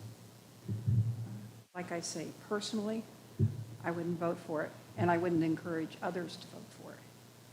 And that's one of the things that I do, is encourage people to look at it and see how it's going to affect you. So. Can I have a clarifying question? Can I ask why? Is it fair for me to ask? You don't have to answer if you don't want to. Oh, no, I don't why? mind. Because when I look at numbers, you're talking about a $17 difference approximately per person for that 1/2 to 3/4 per year. Is that $17 worth tanking the whole thing? I don't know. I'd have to think about it. I really Would you be open to more discussion if we did choose that 3/4? Absolutely. Before we started having the major opposition? Yeah, I would be open to more We'd discussion. like to have you on our side. That's why But I don't know what it's going to be, And but I think with the number of things that are coming up on the ballot, I think people are going to look at it and say, my God, my God, my God. You know, just so many taxes coming up. And go I ahead. think that'll be a stalker. Reese, can I just ask you a quick question? And you're absolutely right, there's going to be a lot of ballot initiatives. As far as I'm concerned, you know, I'm only concerned about Cloverdale's. The rest of them, they still have to prove themselves. But I know you said a half you would support, but if we listed it for 3/4, would you still vote for it? No. We still need the money. I know you need the money. Well, okay, I know. And that's kind of a, yeah. oh, Sorry. sorry. That's kind of a thing. But no, I couldn't in good conscience vote for it. Okay. But Because I don't think it's going to do what we need to have it do. I don't think any sales tax will do what we need to have it do. yeah. But that's my personal opinion. I also think, as far as the bond measure goes, yeah, it's a parcel tax, and yes, only some people, quote unquote, will have to pay for it. You know darn well that landlords are going to pass the money on to their renters, so everybody's going to end up paying for it. But I think in the long run, that will do more for us than a sales tax would. So, but I realize the dilemma between one and the other, and what do you do?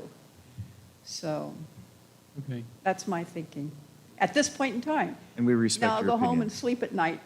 That's when I make my decisions. Thank you. I appreciate that you're open for more discussion with whatever we choose. So, Yeah. Thank you.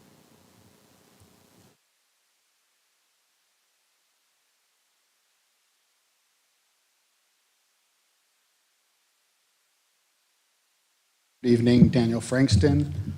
First and foremost, I want to commend David for the presentation. I know it's a little wordy and it's thorough, but I think it's really important to lay it all out, because this is an important decision, and you make a decision today and it's going to, you know, if it's a tax measure, it's going to last forever.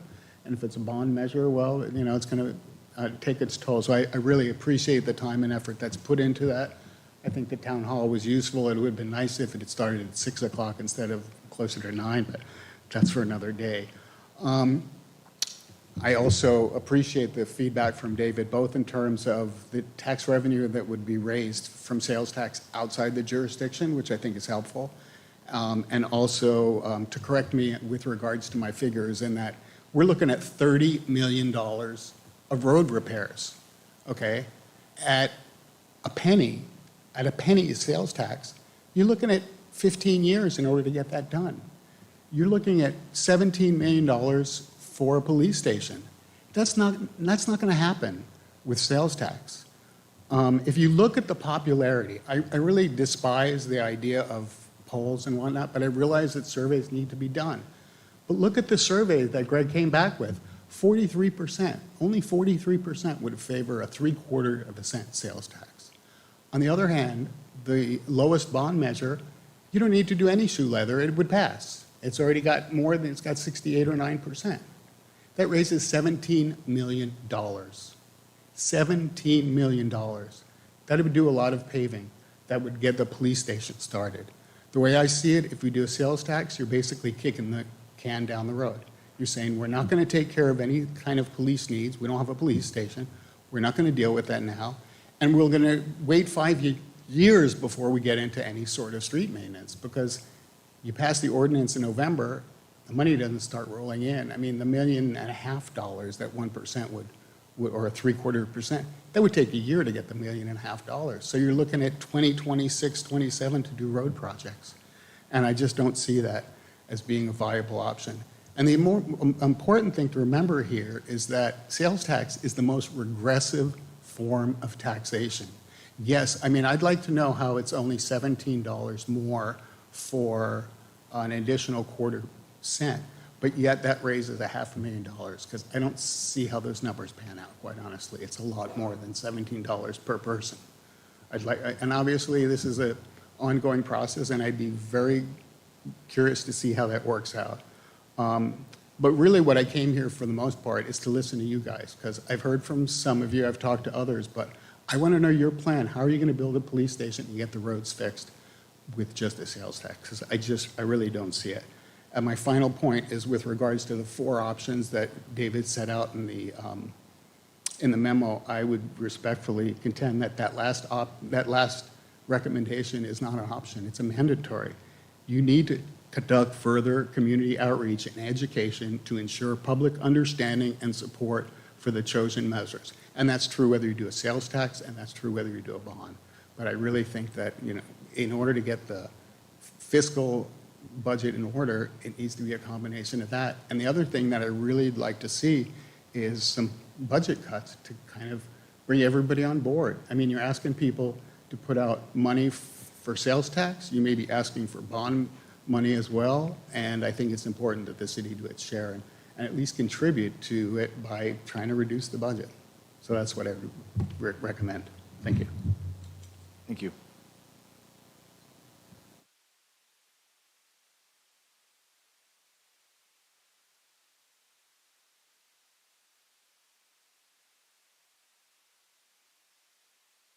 Hello, my name is Susan Cummings, or Susie Cummings, and thank you, David, for your report. I learned some new things from it, too. I'm in favor of the sales tax because I feel like a sales tax and a bond measure are for 2 different things. The bond measure is more for capital improvements, and sales tax, I think, is actually something that could supplement operating expenses, because it costs money to run a city government, and cutting a budget, that's not you guys that get cut, it's all of us, our services, that get cut. And I feel that people would vote for a sales tax because they know the money will be used in Cloverdale. And I think that's different from other sales or other tax measures that may be on the ballot. And I'm not really aware of others. I'm not up to speed on all that is going to be on the ballot. But, and so I do have a lot to learn, but I'm, at this point, I think the 3/4 cent sales tax is reasonable. Thank you. Thank you. Anyone else? All right. Seeing none, I'll bring it back. Councilmember Bagby, are you ready? Well, unfortunately, Susie, your ballot's going to look like a Russian novel this year. Sorry to put it off as long as possible. I take to heart the points that have been brought up by the speakers and the correspondence they received on this subject. I mean, sales tax it's a general tax. And it is best used for operations. You're absolutely right, Susie. And it is incredibly regressive to our most vulnerable residents. A modest sales tax is what is appropriate for our community that is a federally designated disadvantaged community. We often forget when, I think it's not just a symptom of Cloverdale, but it's all over Sonoma County and Northern California.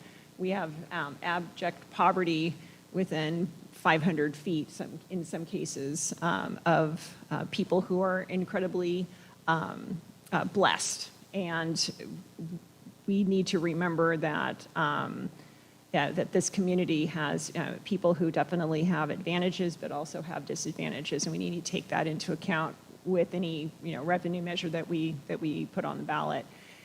Just reviewing the survey from ISOM like I have earlier today, listening to the town hall meeting and the discussions that I've had with residents, I think a modest sales tax measure is what is feasible and what will be successful. We have utterly failed to plan and properly communicate to our residents the dire need about the fact that we don't have a police station. We don't have a functional police station. And that I believe that would best be addressed by a bond measure, or we've also just, we have failed to adequately look into tax increment financing for some of our biggest capital needs. We also, on on the ballot. We're going to see whether or not ACA 1 in November lowers the bond threshold to 55% for big capital expenditures. So I think that it's in our best interest, just having listened to the folks at the town hall, the folks who are speaking tonight, and I think that this is a case that we can make to the community, that we have a big operational deficit to address, but it's not going to be solved through a 3/4 cent sales tax. That's just something that I cannot and will not support. I would prefer to see a 1/4 cent sales tax, but I think that realistically, what we really need to do is get that revenue in so we can address our biggest needs. And I think that I'd like to see the 1/2 cent sales tax put on the ballot in November. I think that that's something that I can support and most folks would support. But we really need to go back to the drawing board where a police station and a civic center that can house our city hall. And we need to go back to the drawing board and design a facility that is based on our current policing needs of our current staff and for the foreseeable future. The police, we do not have a police station. I want to make that very clear. And I don't think that that has been at the forefront of the discussion. And we need to design a facility that meets our needs. One of the main things that has changed is that we don't hold prisoners anymore. They just go directly to county, and that needs to be reflected in the design of the building. We also have the rise in fentanyl and other very hazardous materials, and we need to make sure that we have facilities so that are safe and are, a place where our police officers and our dispatchers are proud to work. One of the things that we don't talk about enough is that City Hall is not very much better off seismically than the City Hall is. We have a dire need in this community for meeting spaces. And I think that we need to go back to the drawing board, look at what our actual needs are, and go to the voters with a plan, not a let us bond, let us do a sales tax and let us do a bond in 2 years and then just trust us, we'll get it right. That's not the way to do this. We really need to go back to the drawing board, have a good, solid design for either a separate police station and a separate city hall or a combined civic center that meets both of those needs and is efficient and something that efficient, cost efficient, and something that the community can be proud of and meets multiple needs that we have. So I would support, going forward with the sales tax on this ballot and then rolling up our sleeves and talking about whether in 2 years we go out for, in the convening 2 years, we come up with a solid plan for what we're going to do for our civic facilities, and then do our homework on whether or not we need to go out for a bond, but we also need to, because then we'll know whether or not we need to go, if we need a 2/3 vote or if we'll just have the 55% threshold. But we also need to look at those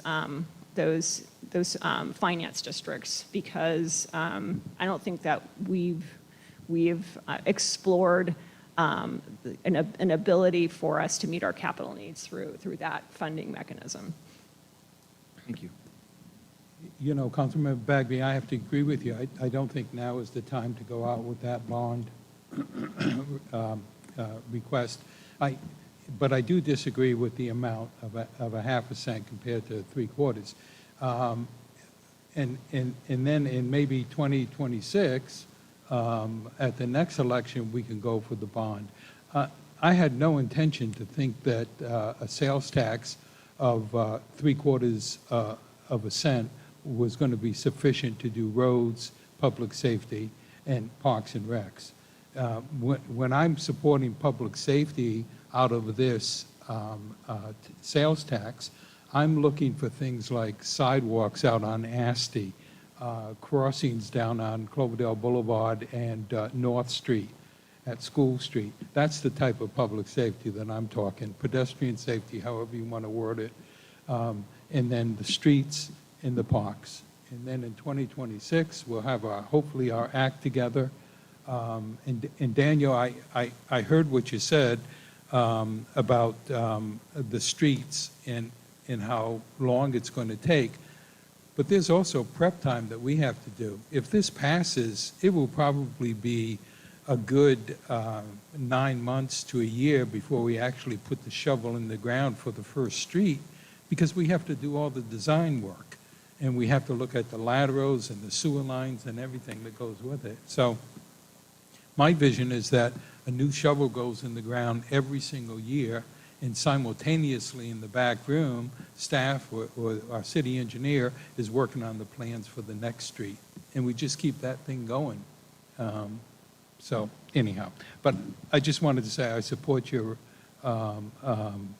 statement about doing the police station / city hall at a later date. Thank you. I support a 3/4 cent sales tax. I don't think that's too high. I have a small income, and I don't think I will notice, if it's 3/4 cents. It won't make any difference in my life, and I don't think anyone else will really notice it. I mean, $17 is not a big deal. I have to apologize, it was $19.20. I didn't do the math. Well, I did it in okay, my head, so $19 is, that was the you know what I difference. mean? Even if it was $25 a year, big deal, in my mind. And also, I would support a bond, but I just don't think both would pass. So right now, I'm just going to support the 3/4 cent sales tax. So first I want to answer, Daniel, your question about how I got my number, the 17 or 19.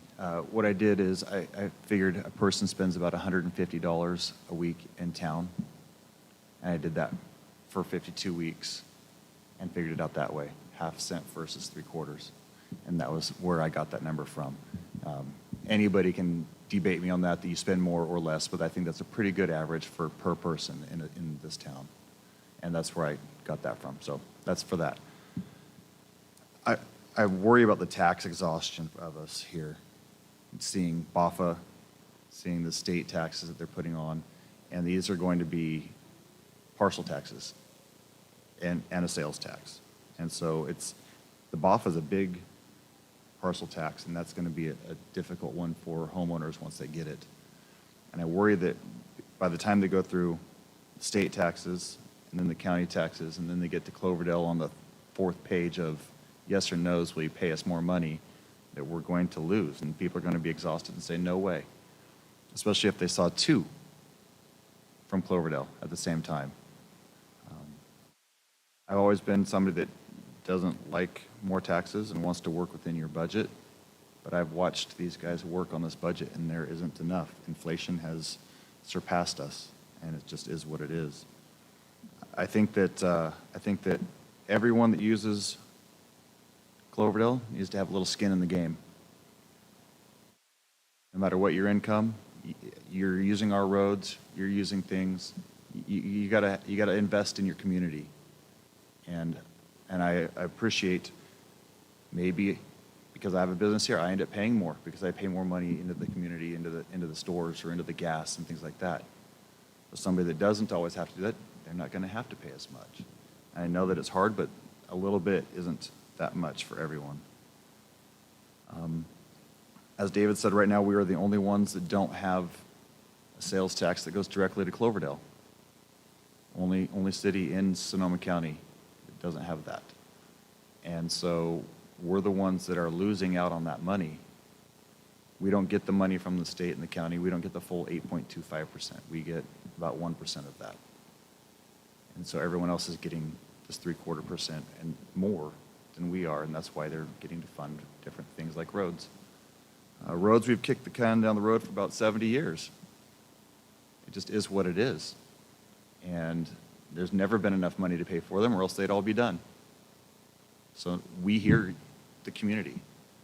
We hear you talk to us and email us and call us and say, fix my road, please, fix my road. It's knocking my teeth out. I get the 2-minute videos on my text messages from homeowners and property owners that, holding the phone out the side of their car, asking for me to fix their road.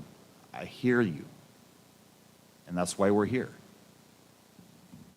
So I personally, I think that the 3/4 cent sales tax works. I think that we can have more debates and more discussions to get everybody that we need on board and show you why it works and how it affects each person and prove that it is the best way to go at this point.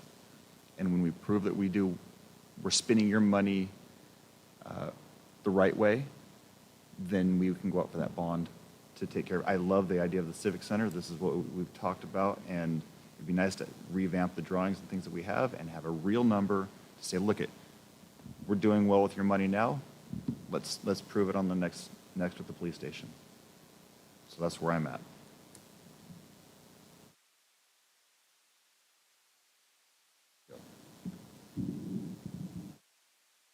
Well, I don't know how redundant I can be, just that, I'd hate to see us go out for a half a cent and then inside of a year have all the costs escalate, and next thing you know, we're back asking for another quarter of a cent.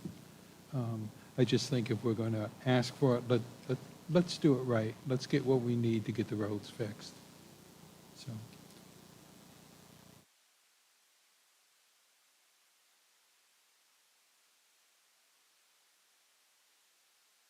Is sorry. There was 4 out of 5 that gave direction for a 3/4 cent sales tax. Does anyone want to argue any more or discuss any more before we go forward? One quick question. So is that just going to go for roads, that sales tax? So once we give them direction, they will work on the ballot language as to what, but it's, the majority of it is that's our goal. Because I think it's important that we say what it's. Here's, absolutely. So, Alex, do you want to explain or do you want me to? I'm happy to. So the ballot question will reflect very similarly to what the poll language is, because we don't want to get a different result than what the poll suggested by changing the language. There are some minor things we have to do, but it will identify the types of things that can be used. It can be used on. Because it's a general tax, it can't be restricted in the measure for a specific thing, but the council can each year, decide we're going to use 100% of this money on, roads or whatever, and say this is, have a chart showing we made X amount of dollars from this sales tax, and we used, 90% on roads, 10% on parks or whatever, but it can't be in the measure itself. That's the only thing it can be used on. When we bring it back to the advisory committee or the oversight committee, I know, David, I've talked to you about this until you're blue in the face, but I just really want to make sure that when we collect that money, that it's put into some type of and I know it's not technically a restricted fund, but a restricted fund in the sense that it's only going to be used for roads, it's only going to be used for parks and recs, and it's only going to be used for public safety. And I was thinking 2/3 into roads, 1/6 into public safety, and then 1/6 into the parks and recs. And I think that on $1.5 million would get a lot of roads, a lot of parks and recs, and a lot of sidewalks and intersections improved in town. So, but yeah, I agree with you. It's got to be clear at some point what we're planning on using the money for. Just to add, that's certainly something that council can allocate each year with that formula, but I just want to clarify, that's not something that we could put into the ballot measure, or if it becomes a special tax, it would need that 2/3 requirement. I just have one thing. I wanted to mention that was a good idea, and I didn't think about that, Councilmember Bagby, when it came to the city, City Hall have a civic center type deal. Thinking about that, I think it's where the rubber meets the road here. We go for the tax on this one, and then, like you said, roll up our sleeves and everybody come with a plan, and we go and present it to the public, whether we're walking around, whether we're having town halls or whatever. We get the public on board, giving us a little extra time to explain what we need, then go for the bond and turn around and get what we need, ask for what we need, turn around, get the police station, like Daniel mentioned, get the police station started, get it, have a plan for it, or a combination of both, meeting place. I think that's an outstanding idea. So I'm on board with the three-quarter, like I said before. I'm in support of that, but I'm also in support of his buckling down and coming out with a bond in the future once we have a presentation to give people to say, here's exactly what we're going to be using a bond on. So, thank you. Good direction. Thank you. And thank you for all the work you put into this. Moving on to J, subcommittee reports. Anybody have anything that they would like to report out of their subcommittees? All right. All the agendas and approved minutes and media are available on the website. Council member reports, anything from anyone? I submitted mine, but you could add it to the packet, Mike. Yeah, great, thank you. I just had one thing at the Air Board. They have a new gentleman down there, came on board, he's an analyst, and he was really pushing for, with some of the grant funding, Carl Moyer grant funding is, and he requested that, hey, it's used for lawn equipment and all that type of stuff. And he said, hey, if you guys could give me an inventory, we would kind of be the pilot, give an inventory of what Cloverdale uses from weed eaters to mowers to whatever, and start working with him. No guarantee on it, but he said it'd be nice, might be able to get a grant and replace with electrified stuff, battery stuff, and see how it goes. So it's infant stages, but he said if we can get that inventory sheet of what Cloverdale has, we'll start working on it and see how it pans out. No guarantee, but it's worth looking into. But Vice Mayor, if we can add that item to the next Public Works Subcommittee. Absolutely. It's coming up, June 25th, and then we can, as part of the discussion at the Public Works Subcommittee review, developing that, make sure we have a comprehensive list that you can then bring back to your Air Board. Perfect. Thank you. All right, anything else from anyone? Oh, just something for the future agenda items. Okay, we're almost there here. Legislative reports, letters of support and opposition. Thank you, Mayor. There's 3 letters of support or opposition in your packet. One is a letter of support for the funding for Alexander Valley Healthcare. It's under the Community Facilities Grant Program. I think that's showing progress on their part to put the funding in place to move the community center forward. And then likewise, there are 2 letters of opposition, one to Assembly Bill 1886, as well as a notice of opposition to SB 1037. Both of those are consistent with the League or Cal City's position on those bills because they put an unfair burden on the city relative to housing, or they penalize the city while still making good progress on implementation of their housing element. Thank you, David. Any manager report? I just want to report that tomorrow is the Mayor and Council Members Association meeting in Healdsburg at 6 o'clock. Attorney? Just briefly, I mentioned this to some of you earlier, but we are planning a AB 12134 training for the Council and Planning Commission in the next month to 6 weeks. So we'll let you know when that is. Perfect, thank you. All right, council direction on future agenda items. Oh, thank you, Mr. Mayor.